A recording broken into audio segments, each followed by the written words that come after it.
NCB ಟೈಮ್ಸ್ಗೆ ಸ್ವಾಗತ. ನಾನು Darshan Hunsur. PSI ಆಗಿ ಯಾದಗಿರಿ ನಗರ ಠಾಣೆಯಲ್ಲಿ ಕರ್ತವ್ಯವನ್ನ ನಿರ್ವಹಿಸ್ತಾ ಇದ್ದಂಥ 34 ವರ್ಷದ ಪರಶುರಾಮ್ ಅವರು ಹೃದಯಾಘಾತದಿಂದ ಸಾವನ್ನಪ್ಪಿದ್ದಾರೆ.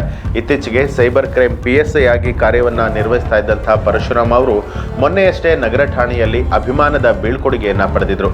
ನಿನ್ನೆ ಪೊಲೀಸ್ ಕ್ವಾರ್ಟರ್ಸ್ ನಿವಾಸದಲ್ಲಿ ಹಠಾತ್ ಆಗಿ ಹೃದಯಾಘಾತ ಸಂಭವಿಸಿದೆ. ಇದರಿಂದಾಗಿ ಅವರು ಸಾವಿಗೀಡಾಗಿದ್ದಾರೆ. ಈ ಸಾವು ಅನುಮಾನಗಳನ್ನ ಮೂಡಿಸ್ತಾ ಇದ್ದು ಕುಟುಂಬಸ್ಥರನ್ನು ಕೂಡ ಒಂದು ರೀತಿ ಶಾಕ್ಗೆ ತಳ್ಳಿದೆ.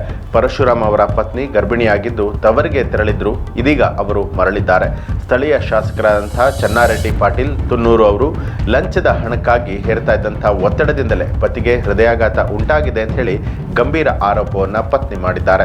ಸ್ಥಳೀಯ ದಲಿತ ಸಂಘಟನೆಗಳು ಶಾಸಕರ ವಿರುದ್ಧ ಪ್ರತಿಭಟನೆಗೆ ಮುಂದಾಗಿರುವಂಥದ್ದು.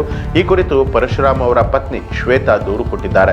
ಯಾದಗಿರಿ ನಗರ ಠಾಣೆಯಲ್ಲಿ ಉಳ್ಕೊಳ್ಳೋದಕ್ಕೆ ಯಾದಗಿರಿ ಶಾಸಕರಾದಂತಹ ಚನ್ನಾರೆಡ್ಡಿ ಪಾಟೀಲ್ ಅವರು 30 ಲಕ್ಷ ಹಣವನ್ನು ಲಂಚದ ರೂಪದಲ್ಲಿ ಕೊಡುವಂತೆ ಒತ್ತಾಯಿಸ್ತಾ ಇದ್ರು. ಕಳೆದ 7 ತಿಂಗಳ ಹಿಂದೆಯಷ್ಟೇ 30 ಲಕ್ಷ ರೂಪಾಯಿ ಹಣ ನೀಡಿ ನಗರ ಠಾಣೆಗೆ ಪೋಸ್ಟಿಂಗ್ ಅನ್ನು ಪಡೆದುಕೊಂಡಿದ್ರು.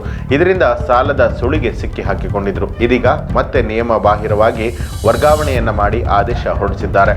1 ವರ್ಷ ಪೂರೈಸುವ ಮೊದಲೇ ವರ್ಗಾವಣೆ ಮಾಡಿದ್ರಿಂದ ಒತ್ತಡಕ್ಕೆ ಒಳಗಾಗಿದ್ರು ಅಂತ ಹೇಳಿ ಶ್ವೇತಾ ಆರೋಪ ಮಾಡಿದ್ದಾರೆ.